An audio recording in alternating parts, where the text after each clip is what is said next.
الحمد لله نحمده ونستعينه ونستغفره ونؤمن به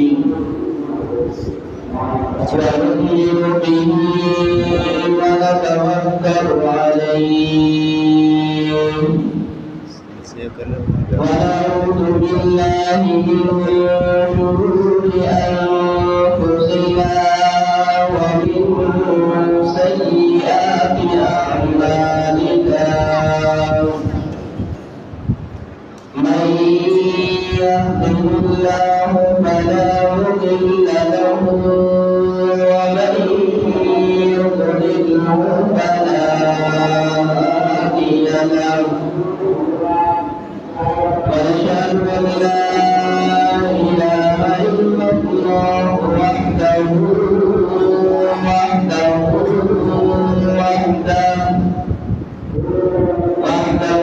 لا شريك له ونشهد أن محمدا عبده ورسوله فقد قال الله تبارك وتعالى في كلامه المجيد والفرقان الحميد أعوذ بالله من الشيطان الرجيم بسم الله الرحمن الرحيم لئن ابتلى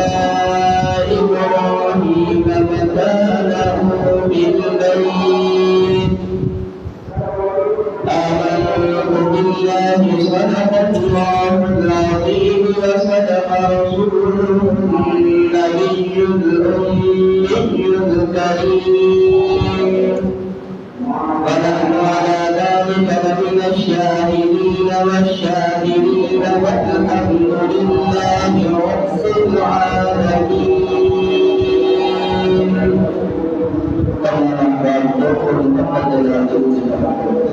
اللهم صل على محمد وعلى آل محمد كما صليت على إبراهيم وعلى آل إبراهيم إنك حميد مجيد. اللهم بارك على محمد وعلى آل محمد كما باركت على إبراهيم وعلى آل إبراهيم إنك حميد مجيد. Menjadi wajib kami harus sedekah bersama berdoa. Bagaimana mengenal diri sendiri dalam mengenal maksud dan kerana kopi telah pernah Surah Tamam adalah Quran Tamam atau Quran saya hobi kopi telah pernah. Jadi